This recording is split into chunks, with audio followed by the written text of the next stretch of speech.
So, Brandice, Daniel, I'd like to thank you so much for joining us today for our Saturday series at Marist Fashion Design and Merchandising Department. So, for everybody that's watching, I'd like to introduce Brandice Daniel, who is the founder and CEO of Harlem's Fashion Row, which is a unique movement created to increase diversity in fashion by producing events to educate, stimulate, and advance opportunities for emerging designers of color. So, Brandice, it's an absolute honor to have you here with us, Marist, today. I can't thank you enough. It's an honor to be here. Thank you. You have created one of the most important and timely organizations in recent years that has had a hand in changing the face of fashion. Can you please give us all just a brief background on yourself and what inspired you to launch FHR? Absolutely. So I got my first start in fashion. Look, I'll say when I was a kid, when my mother was actually sewing my clothes. Oh, cool. And we were in Hancock fabric, picking out things, and my mom would tell me to stick with the simplicity fabrics or simplicity pattern books, and I would make my way over to the Vogue books for the more complicated patterns. So I think it really started, the love of fashion and style really started when I was younger. My first job in fashion was actually in a buying office for Catherine's, which is a plus size women's store owned by Charming Shops. And I worked there in allocations and then in buying, and moved to New York and worked for a production company, a company that produced intimate apparel. Our big account at the time that I was on was Victoria's Secrets. Oh, cool. And so I worked on that account for quite a while, learned the background of what it takes to actually bring fashion to life and into, what the process is behind the scenes to bring it into the store, and got a chance to travel around the world working on our production for that. And while I was there, I was really looking for, I enjoyed my job. I'm probably one of the few people who actually really enjoy production. That's like one of the impossible jobs of the industry. I know. I actually enjoyed it though, John, but it just wasn't my passion. It's like, I liked it, but I was looking for the click, the thing that I could wake up and do every day. And I honestly thought that it would be working for a luxury brand, which was, my initial kind of, desire was to work for a really big luxury house. And so I was at a fashion show actually in Brooklyn. And while I was there, had a thought, and it was, I should do this in Harlem. And kind of that thought really drove me to doing this fashion show in Harlem. That was in August of 2007. And I was like, I really want to kind of feature all of these. At the time, it was like all these Black owned boutiques that were also designers were popping up in Harlem. And so I want to feature them. And then the next year, I wanted to feature more Black designers, and I couldn't find them. And that was when, for me, that moment in time where you're like, wait a minute, why can't I find them? And that really led me down probably a 2 or 3 year rabbit hole of research, of finding out that, I wasn't crazy. It was actually, African Americans and Latinas in fashion were totally underrepresented at the time. And then I really understood why that idea that I had at that fashion show in Brooklyn, why that idea didn't let me go. I understood that it was much bigger than a fashion show. It was that I was supposed to be a part of this solution to help and bring more designers of color into the market. I love it. And when you talked about the job of production, and I've worked with a lot of people in production, and it's like a problem solving job. And I always feel like it's an impossible job, but I love that you found it as a way to bring fashion to life. And that takes me to my next question. So I love that you say it takes a village to raise an artist, and Harlem's Fashion Row is that village. So can you speak, how do you specifically assist upcoming designers and brands of color? Absolutely. So what we did for 10 years consistently Because I believe when you're bootstrapping a business, you should start with one thing and not try to do everything or be all things to all people. And one of the things I said that we would do every year consistently is I will show the collections of 3 to 4 designers that I really believe in, that our advisory board really believes in, and I will invite people into the room to see those collections that I think could really impact that designer's life. So that could be an editor, it could be stylists, it could be people who work in production, it could be potential investors. And that was what we did for 10 years faithfully. Every single year we did an event. That was our one flagship event. It was like what I put a lot of my attention towards, is making sure that designers were seen by, and I'm putting this in air quotes, like the right people in the fashion industry that could help to hopefully take their brand to the next level, right? Yeah. And then that expanded over time. So it started that way, and then it started being, we started to do other events that would help provide more education for designers. So we started a conversation series where we invited people to come in and speak. We would do editors luncheons, where at the editors luncheons, we would, invite editors from all different magazines and publications, and then have the designers actually show their pieces to those editors. And there would be other like smaller events that we would do to give designers visibility. So our first 10 years was really focused on how do we get them visibility and exposure. And then I hit year 10, and I looked back over the designers that we had shown, and I said, yes, a lot of them got tons of visibility. We would get about 300 to 400 million press impressions for the designers during, our events. But I was seeing that it just wasn't enough. Like the exposure and the visibility wasn't enough. So year 10, I said, I really want to then do a collaboration. I want to partner with the brand and bring a product into the market, because I think that will then give the designer a little bit more validity in the market. And so that was in 2017. That was a year we actually had a conversation with Nike, and we worked with Nike and LeBron James to co-design a shoe that was brought to the market the next year. So collaborations became another vertical for us. And then after that, it was Gucci reached out to us to do some talent recruitment for them. So then we started doing talent recruitment. And then after that, we started doing these designer dinners with brands. And it was a way for brands to have soft recruitment. And whether that was a brand looking for a collaboration or actually looking for a designer to work in-house. And so we've kind of, at this point, we've grown to, still providing visibility for brands, doing collaborations, doing talent recruitment. And now we actually have a membership that we've had for over a year now, where we built a community for these designers where they can really kind of lean on each other. And every week we have a speaker that comes on virtually that provides like insight and hopefully some business advice that will help to grow their business, that will help to grow their brands. I love it. And what an incredible trajectory. Now, speaking about this collaboration with LeBron James, it was the LeBron 16. So it was a shoe designed for women and worn by women. And what I loved about what you said with regards to this is that you really stressed the idea of collaboration over competition. And that goes against, that concept in many ways goes against so much of how our world functions today. And yet I do think like that is the future of fashion and how we're going to move forward. Can you speak to that a little bit?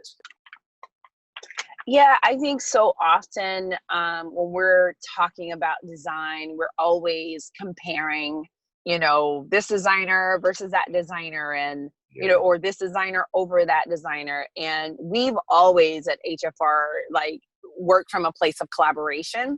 We had never put designers in a place where they were collaborative, right? And so until that moment with the shoe.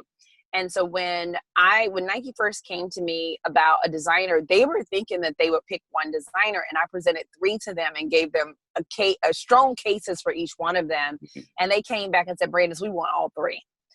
And so that was the first time that these designers had ever worked together, worked with other designers in Right. any type of thing. So I was like, this is going to take a lot of collaboration. Yeah. And so that's how we kind of approached it. First, it was like, okay, we met in my basement all the time with wine and popcorn. And it was like, here is what the spirit of this is going to be going into this, right? Like, this is not a competition. This is, how do we make each other better? How do we get to the best product? How do we get to something that, and that, John, when I tell you, it was so enjoyable. And the designers to this day, they're like sisters, and they had never worked with each other before. And that is what, when that shoe came out, so many people felt like it was so much bigger than the shoe. Yeah. They literally felt, I think, the spirit that was behind the creation of it. And that collaborative, I'm like, that is what it's going to take for us to win. Because when you're working with very little, and then you're coming to it from a place of competition, or what I call scarcity, because normally when you're coming to something from a place of competition, it's because you only think there's so much. So that's working from a place of scarcity. It doesn't work. Working from a place of collaboration means that I'm working from a place of abundance. That means I think that there's plenty enough for all of us. And that then opens up so many opportunities. And so that has just been our mantra. It is, what I think now the fashion industry is realizing, we have to work together to get out of where we are right now. There's no way for us to come out of this pandemic winning unless we're coming out of this, we got to hold hands and walk through this and figure this out together. All right, so right great. now. That just gave me chills, that whole idea of the three designers meeting and becoming like sisters. And I know for myself, I think for many years, I would pit myself against other designers, and I'd be like, well, why are they getting, this coverage? Why are they getting more rack space? And why are they getting X, Y, and Z, instead of, one, celebrating what I was getting, and two, looking to help kind of work together to lift everybody up. And when I ended up doing a wonderful collaboration with an incredible shoe designer, Ruthie Davis, and she and I did this. Oh, yes. We did this great collaboration of 3 vegan styles, and it was so much fun because we both brought something to the table. And together we were able to create something even better that neither of us probably could have created on our own. Now, moving on to this next question, Brandice, you had mentioned in an interview that discussing the issue of race in fashion was very taboo when you first launched the organization. Have you seen that change through the years? And oh my gosh, yes. Have you seen it? How have you seen it evolve? Yes, John. Oh. Yes, and yes.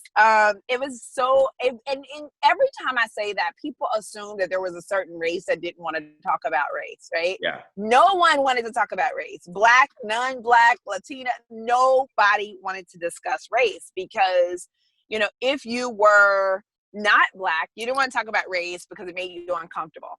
If you were Black or a person of color, you didn't want to talk about race because talking about race could potentially pigeonhole you. Yeah. So it was this, very, very difficult conversation. And I got challenged so much, probably for the first 5 years of HFR on, why don't you open this up to everyone? Why does it have to be about race? And I will tell you, I think it was what year was that? Maybe 2018. It was 2018. When there were so many articles that started to come out specifically about designers and race, that people had to talk about it. Yeah. Because the media was all over it. And I think that was when I saw the shift. If I'm not mistaken, that was 2018. And then I think as brands started to have, big issues surrounding race, whether that be, the blackface sweater, or, there was a thing that challenge that Prada had, or whatever it was, it was a conversation that you could not ignore that conversation anymore. Exactly. And so I will say that 2018 was when leaders in fashion really started to reach out, because from our perspective, from HFR, my goal has always been, how do I create a bridge? I'm not I want to create the bridge. I will meet you where you are. You don't want to talk about race? It's fine. Let's meet where you are, and then let me walk you across that bridge. Like, let's walk across that bridge together. And that was when, so many people I had reached out before started to reach out to me and say, hey, let's talk. And even now, it's been even more. I've had so many conversations, whether it be presidents of companies to, people who are in C-suites, most of them non-Black, who've said, Brandice, like, can I have a real conversation with you about this? And it's been great because for once, I've been able to have some of the most honest, transparent, and vulnerable conversations about race than we've ever had before. And it's, for me, it feels so great to be able to have those conversations in a way that it's not glossed over, but from a place of honesty. So it's just, this is a really interesting time, but I saw that it started to happen in the industry around 2018. Wow. Incredible. My next question for you, Brandice. So in 2014, you honored one of my good friends and one of the most talented designers I've ever met, Byron Lars. Oh my gosh. Yes. Can you tell our audience about Byron and then some of the other designers you've honored over the years? Byron Lars is probably one of the best American designers we've ever had. I mean, agree. he is absolutely brilliant. And I hate to say this, but I have to say this, but if Byron Lars was another race, everyone in the world would know who he was. This is where, race plays such a big piece of, it's like who you know. And I mean, he is just incredibly talented and brilliant in his approach. It's very hard to enter the design space and to create something that's actually different and unique and has a different point of view. That's so hard to do right now because everything's been done. Byron continues to produce product that has a very unique DNA. There is not a product on the market that looks or feels like Byron Lars.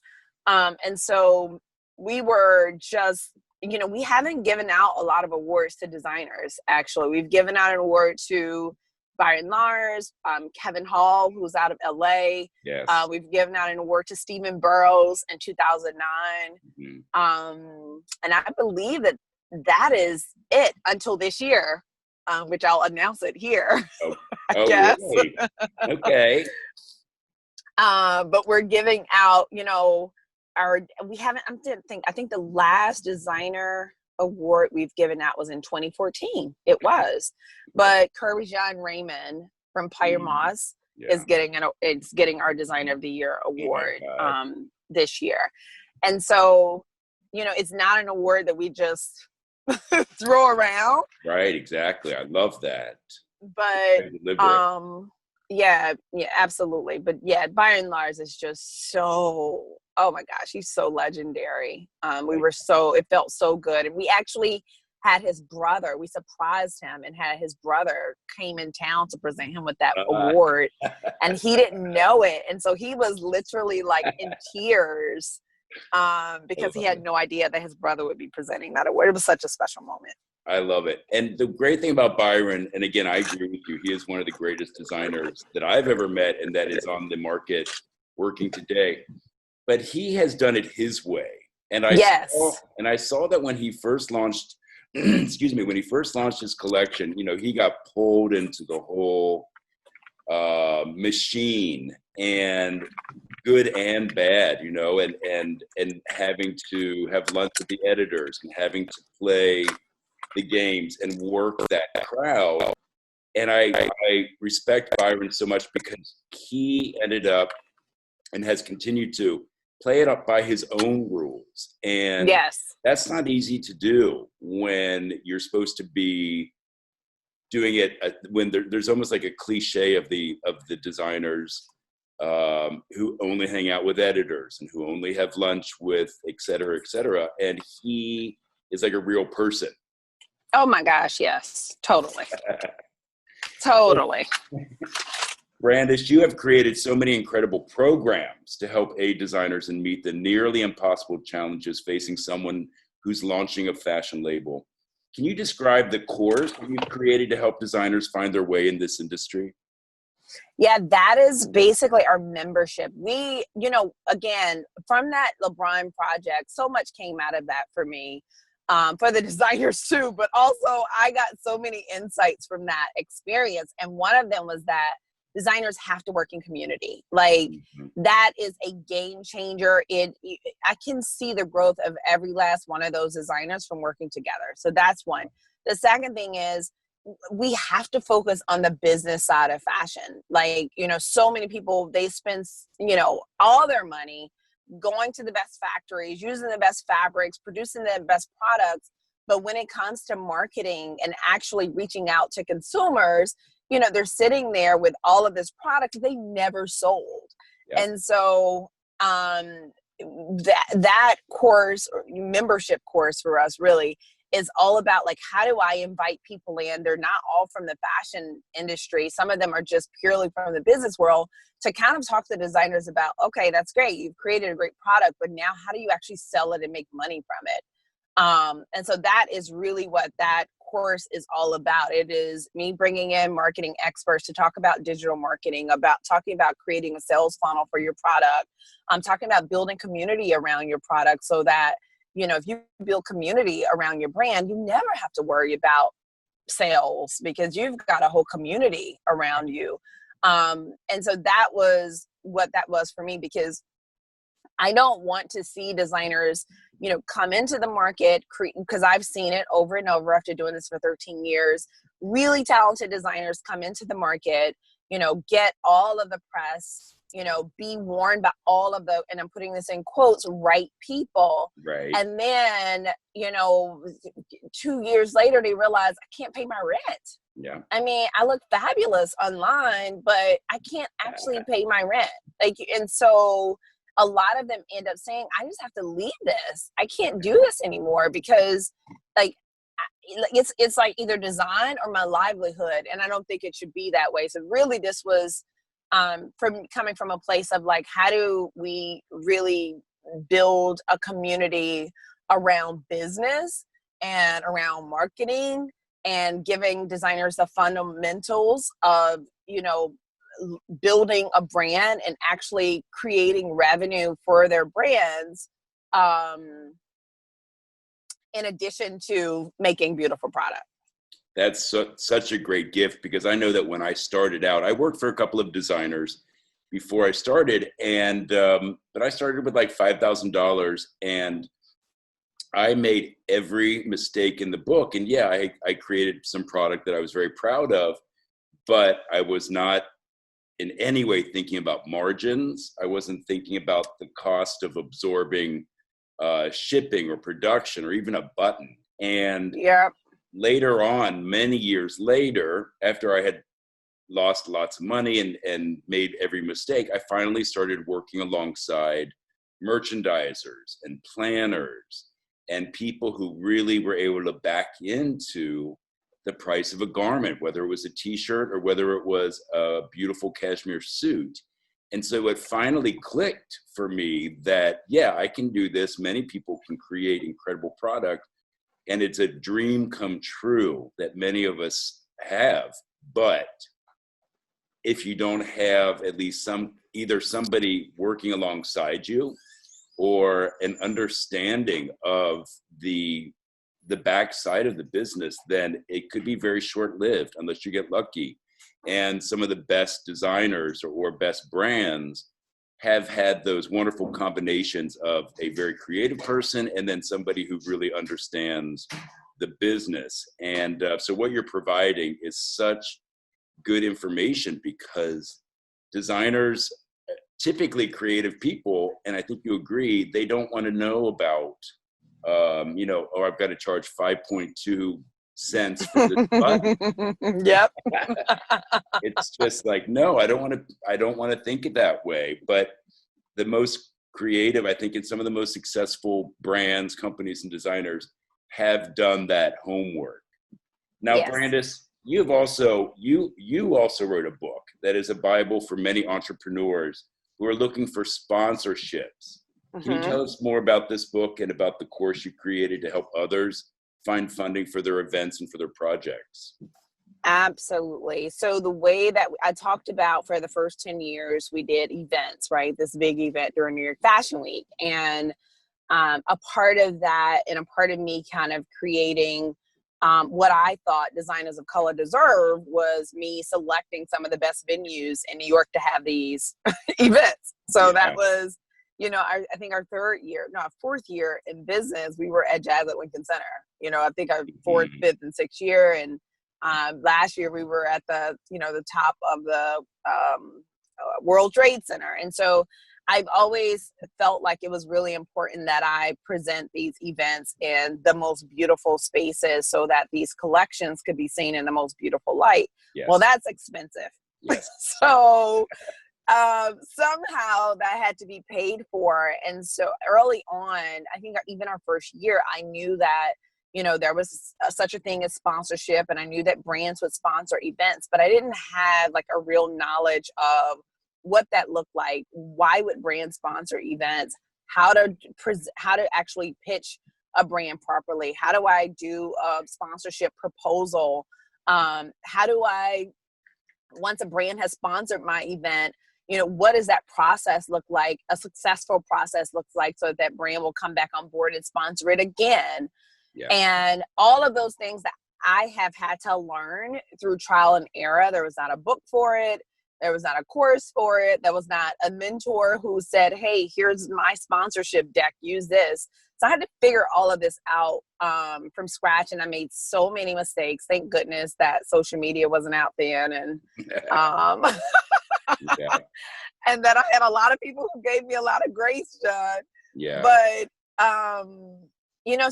so I had to learn this. And one of the things I always said was that when I get an opportunity, once I figure this out, I am going to teach other people how to do this. And so that is what that book is all about. It's like A to Z. How do you get sponsorship? It is no fluff in that book. It is straight all information. And in the course, it is, what is the mindset, that you should go into a sponsorship meeting with? What are sponsors looking for? Why would they write you a check for $50,000 to sponsor your event or your collection? And so that has, I love it because, I did something one time where I asked people for testimonials in exchange for something. And I got probably over 100 testimonials back of, I read that book and, the next day or for that event, this brand who hadn't even said anything to me finally came back to me and confirmed, or I got this amount of sponsorship from reading this book. So for me, it's a passion project. Yeah. That I'm happy is helpful to so many people. Oh my gosh. I know firsthand, having done so many fashion shows, our budgets were always way over, the production budget was always way over the money that we had. And we were always racing to find anybody who would help sponsor us. And at one point, out of the blue and completely by chance, a random sponsor came to us. It was a Italian milk company. And he said, I'm going to give you this amount of money, but you have to figure out how you're going to incorporate milk into the show. And we did. And it was crazy, but it actually informed how we presented this particular collection, but in a very successful way. But sponsorships are such a lifeline for everybody. So I really applaud that you're sharing this information. And again, having made the mistakes and learned from this, that's the best person to tell us. Now, Brandice, there's something that I love that I saw of one of your quotes, and this is such a profound and very simple concept. Always ask the question. The answer can only be yes or no. But if you don't ask, the answer will always be no. And I love that. I'm going to say it again because it is so powerful. Always ask the question. The answer can only be yes or no. But if you don't ask, the answer will always be no. And I know for myself, I've hesitated many times in asking for something because I didn't think it was possible or I didn't think I deserved it. And yet when I did put myself out there and asked, I've been so surprised by the response many, many times. Now, is this something that you always have lived your life by? Is it something that your family helped to instill in you? Can you speak to this? Because it's such a powerful statement. First of all, who's going to tell John Bartlett no? I'll give you a short list. That's for starters, okay? But my aunt actually gave me this, John. So my aunt Margaret she's the one who got me interested in fashion. But when we were younger, she would have me and my cousin do the most ridiculous things. Like, there would be a store that had closed and maybe she wanted to go get, Brandice, go in there and buy me some pantyhose for church tomorrow. And I'd go, the store is closed. And she'd go ask them if they'll open up the store for a little while just so you could go grab those pantyhose. And I'm like, are you serious? And she'd go, just ask. The answer can only be yes or no. But if you don't ask, you don't know. And she would put me in those positions all the time because my aunt, she had no limits to the things she would do and ask people. And, I remember even when, I remember asking that particular circumstance that I went and asked the store and they said no. And I came back and I said, they said, no, they couldn't open the store. She's like, okay. But we wouldn't have known had you not asked, And so she really drilled that in us because she was so ridiculous in her approach to life, which is amazing, actually, to her approach to life that it became, when I became an adult, it's one of the things that I would always go like, what would my Aunt Margaret do? She would ask. And some of the things that I have asked for, whether it's like, can I have a 40% discount on that? Or, some of the things that I've asked for, sometimes I'm shocked and amazed when people actually say yes. Yeah. And so now it's like, it's just what I live by. Always ask. Always ask. Oh, I love it. That's so great. I'm going to take that with me. So Brandice, over the past few years, Fashion's Harlem Row has partnered with some of the most exciting mega corporations like IMG and Google. How did these partnerships arise? And can you describe them to our students? Yes. So every partnership that we've had has been organic most of the time. One of the things I'll tell your students is if you show up as yourself, people are so attracted to who you really are. And, for me, being from Memphis, Tennessee, coming to New York, working in fashion, not really having kind of the fashion swagger, for a long time, for the first 3 years or maybe first 5 years of HFR, I kind of tried to fit in. And then I think in 2014, when my father had a stroke, it was like my realization about so many things in life. And I said, I am going to be so me that people are either going to be repelled by me or attracted to me because I'm going to be as Brandice as I can be. Yeah. And that for me has been honestly the unlock because, the more you are who you are, the more people trust you because it's like, I know that there is nothing she's hiding. Like she is like, this is me, the same me that my mom knows. And I know that doesn't seem like the right answer for this question, but that really is the answer. So for example, Stephen Cole in 2018 at our fashion show, the CFDA bought a table and they pretty much bought a table at most of our events.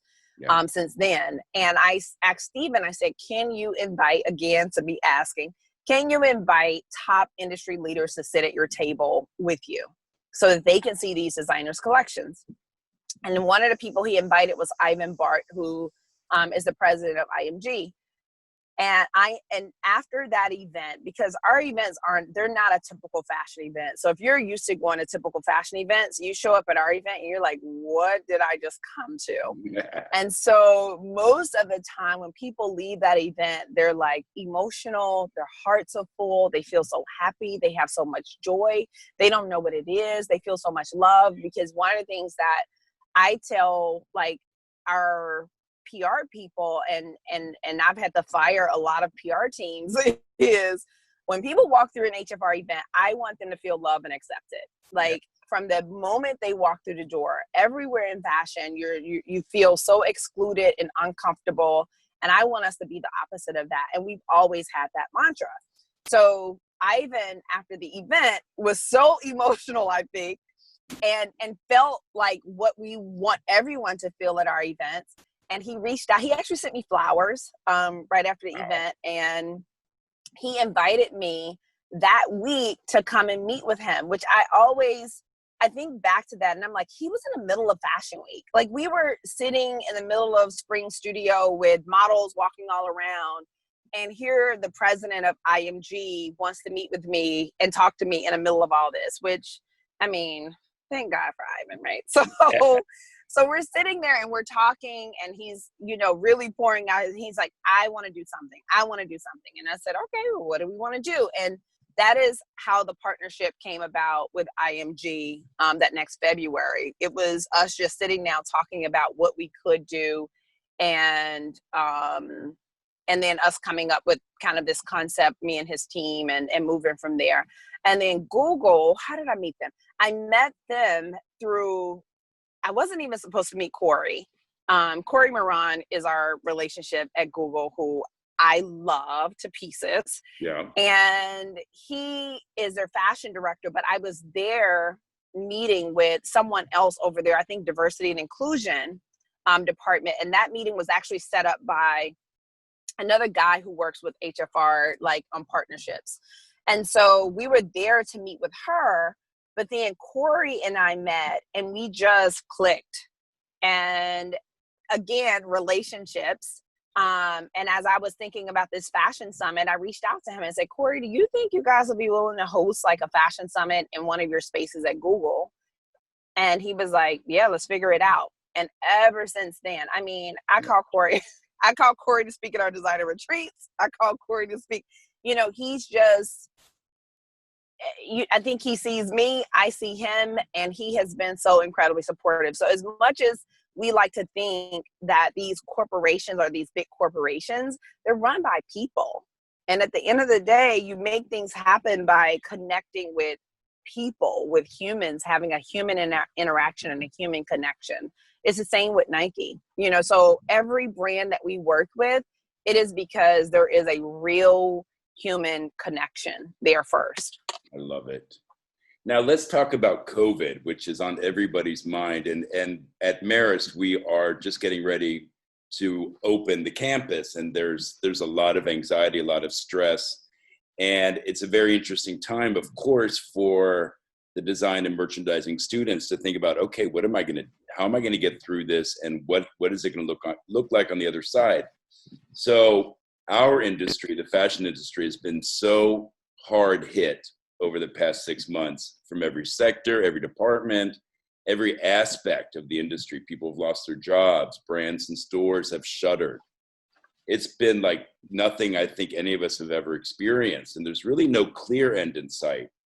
So in response to this crisis, Brandice, you launched a new nonprofit, Icon 360, to aid designers during this pandemic. Can you tell us about this lifeline that you've created for your for the designers and brands that you work with? Yeah, when the pandemic first started, I think for the first 3 weeks, I was like most people, like, what's happening? What's going on? And when is this going to be over? Yeah. Is it going to be over in 2 weeks, 3 weeks? Yep. And I kept getting these kind of phone calls from designers who were really impacted in a big way by the pandemic. And I was spent a lot of time just walking around my mom's neighborhood. We had went back to Memphis. I have a 4-year-old. And so when her school said they were out, I knew I had to be out too. Yeah. Out and get some support. Good. And so, but with that, those first 3 weeks gave me time to like think and reflect and just be and not try to plan anything. And during one of those walks, I get these ideas that come to me, and it was like, start this nonprofit, like give these designers money. And I knew that at the top of the year, I said, I'm not writing down any goals for 2020. I'm going to write down a decade goals. I don't really feel led to write down 2020 goals. And so I wrote down my decade goals, and I walked my family through like this decade planning session that I made up, John. My family just, they go with all my things. But with that, one of the things I wrote for the decade is that I would start a nonprofit to provide funding for designers, funding and kind of access for designers. And I knew that I couldn't wait to do it. And so we did it in May. And we, filed all our paperwork and decided to launch this event that would be a fundraiser to provide designers of color with much needed funding that they needed at the time. And we raised about $15,000 for that event. Wow. And gave 3 designers $5,000 each. And then I can't tell, like, I knew that we would also raise $1 million. Like, I actually wrote it down in a text to my best friend. I'm like, I'm going to start this nonprofit. I'm going to raise $1 million for designers of color.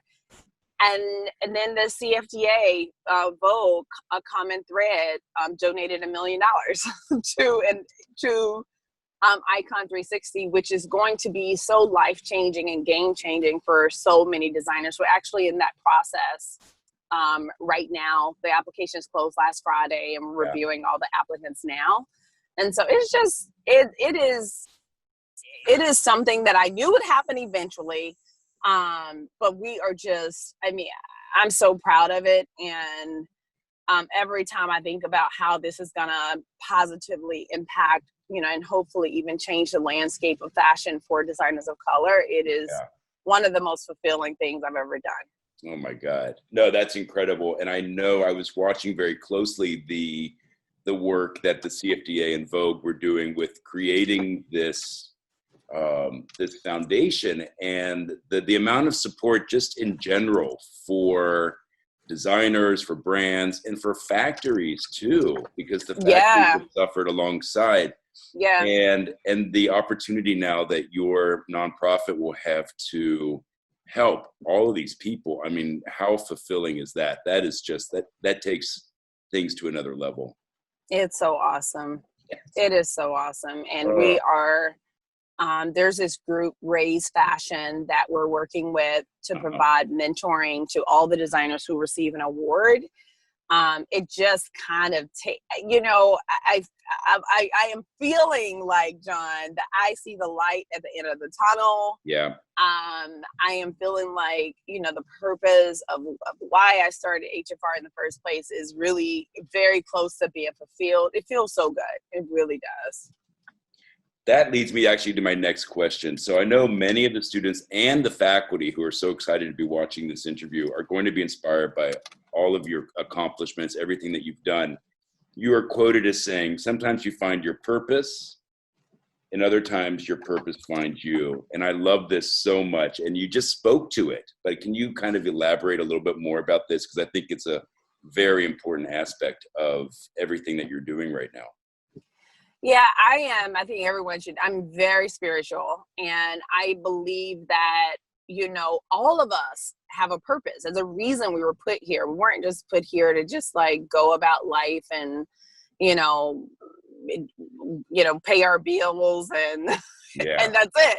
Yeah. There's a reason we were put here, and usually that purpose, probably every time, that purpose is tied to other people. Like, there's a reason why, this school has you there, like you know, in your heart, like I can feel it, like you care about the students. And so there's a reason that you're there. And so we all have this reason for being and this purpose for being on this earth. And sometimes it takes a while to find out like what that is. And sometimes we know what that is, but we like ignore what that is. Or sometimes we find that by following curiosity. And I always, one of the things I'm like, people aren't curious enough. Like curiosity is one of those traits that people don't value enough. But there's a reason, like you should be curious, because that curiosity usually leads to one thing that leads to another thing. And for me, I didn't go looking for Harlem's fashion row. It wasn't like, oh man, I am starting this way. I didn't even know the purpose when I first started. You know, it was just, I should do this event and in Harlem. And I did the event, and it was an idea that wouldn't leave me. Like, I would think about it, I would dream about it, I would be talking about it. So I knew I had to do it, but I didn't know why I had to do it. I didn't know why I had to do it until I started planning it. And as I was planning it and I was looking for more designers of color, that's when it became like, whoa, wait a minute.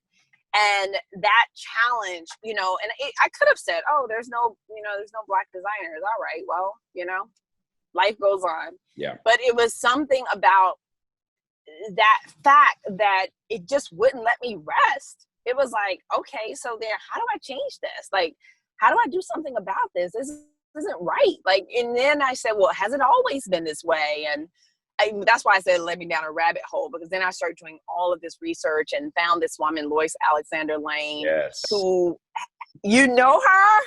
I know. I did that book. Yeah. You know of her. Yeah. Yes. I had written this book, Blacks in the History of Fashion, and I bought that book, and that book led me down another rabbit hole of learning about all these designers, John Haggins and Gordon Henderson, and all these people that I had no idea even existed. Mm-hmm. And so I was like, okay, this is why I'm here. This is why I was brought to New York. I didn't know why I wanted to come to New York so bad, but this is it right here. And so that's why I said I didn't go and search and say, you know, I was looking for my purpose, but it really found me. And I think if you're living in a way that you give yourself the luxury of following your curiosity, when it comes to things that break your heart, things that you feel like you need to do something about this, or things that you feel like are an injustice, or things that you feel like, you know, like I know that I believe you have a nonprofit, John, or had a nonprofit with animals, right? Like that was like your thing that you felt like I have to do something about this. And I don't know how you got there, but normally it's something that like breaks your heart. And if you absolutely. And if you follow that,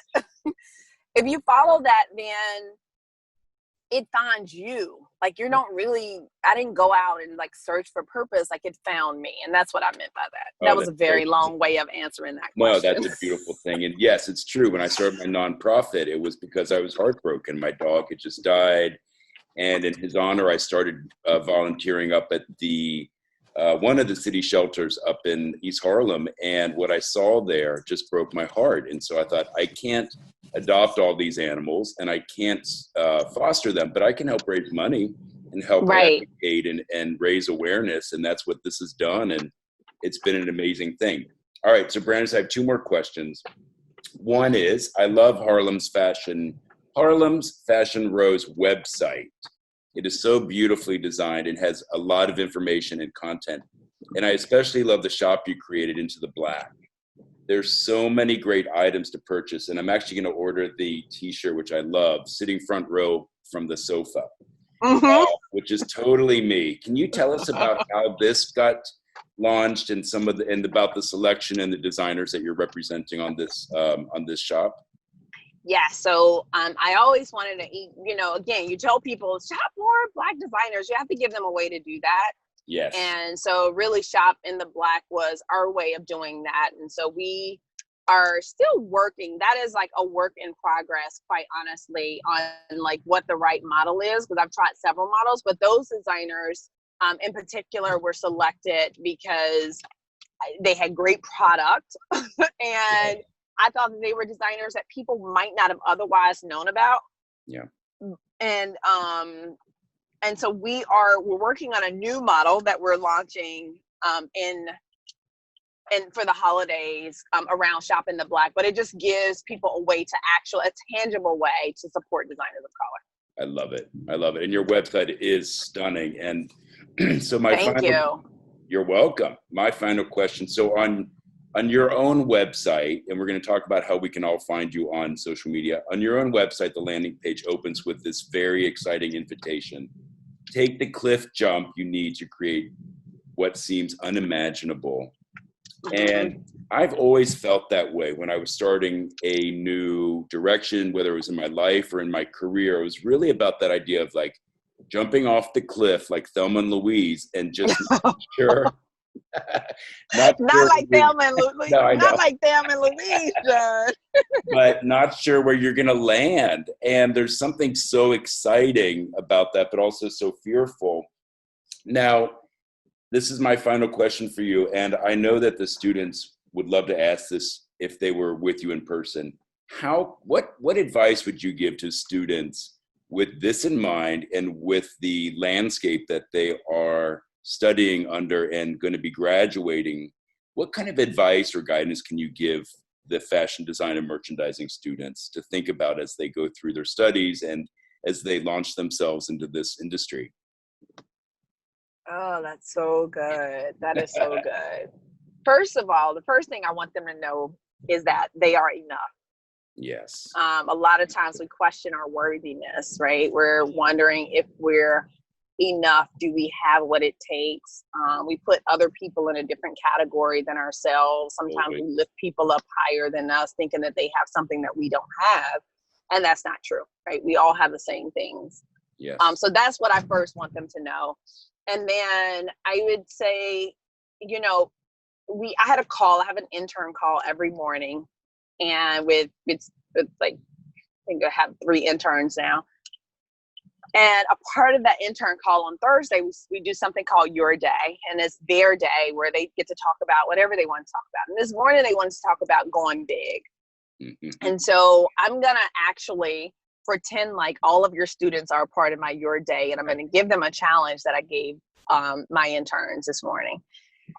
And that is, you will never know what your life can become if you stay safe. Like if you do everything that makes you comfortable and you live a life that's comfortable and, you know, you never take risk on yourself, then you're kind of end up letting fear dictate the results of your life. Like fear will be what has driven what your life will become at the end. Like you'll get to 90 years old or 100 years old, hopefully, and your life will be the result of your fear. And you don't want that. Like nobody wants that. You don't want to have those types of regrets. And so in order to, you know how big your life can become, that means you have to do things that you're not qualified for. You have to do things that you don't feel worthy enough to do. You have to do things that feel a little bit crazy. You have to go for things that feel like you're literally cliff jumping because you don't even know anyone who's ever done that before. Is very unfamiliar. You have to be okay with the unfamiliar. Yes. And so the challenge I gave them this morning was, I said, what I want you to do is to think about something big you can do every day next week. So every day next week, I want you to do one thing that scares you. It could be sending an email. It could be DMing someone. It could be sending someone cupcakes or sending someone Starbucks that you don't know how they're going to respond to it. It could be applying for a job. It could be, going on your Instagram live and just talking every day about what's on your heart. It could be anything, but I want you to do one thing that's big every day. It has to be something that when you get ready to do it, you pause because you're like, oh my God, I can't believe I'm doing this. And then the more you do that, the easier it becomes, except that then you'll be called to do bigger things. Yes. But, and that's the challenge I want to give all of them is the next week, I want you to do one thing that scares the crap out of you that is so big that you don't feel worthy enough to do, but I want you to do it. And it doesn't matter. Find the CEO of the company that you love and reach out to them. Send them an email, and do things that will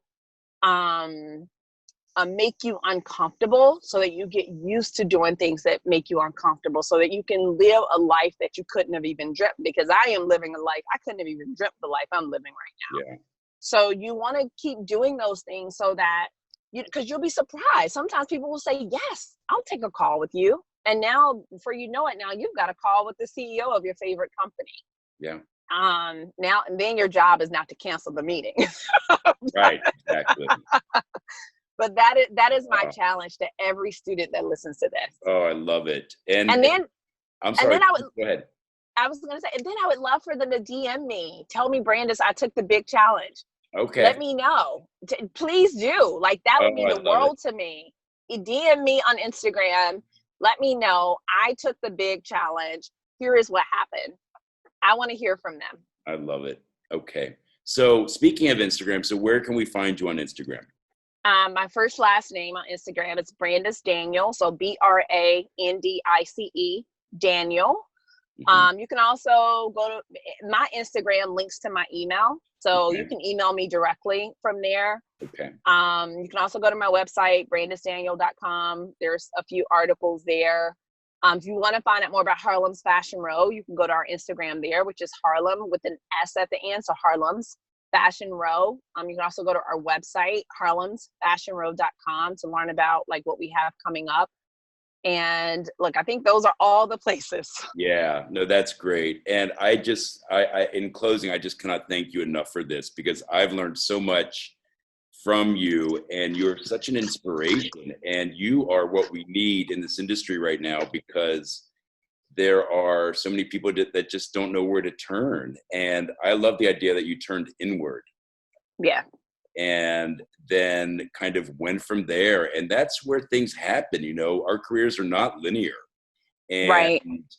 I think a lot of people, especially as the internet has exploded, we look at the people that we think, oh, they've made it, but we didn't see everything that they did to get there and where they're headed next. Right. And it's not a linear path. And the idea of doing something that you're not comfortable with every day for a week is an enormous and wonderful challenge. And I'm going to take you up on it too, because there's a lot of things that I look at that they're always on my to-do list, and then I don't do it that day, then I'll put it on my list for the next day. And then eventually I'll just stop writing it down. And this is a call to action. So Brandice, I want to thank you so much for being our guest on this Saturday series for the Marist students and the faculty. And I hope that once the school opens up, that you'll come visit us and take a tour of our absolutely facility and meet with the students, because they will get so much from you. And I cannot thank you enough. Absolutely. Thank you so much for having me, John. This has been a pleasure. It has started my day out in an amazing way. So thank you. Thank you so much.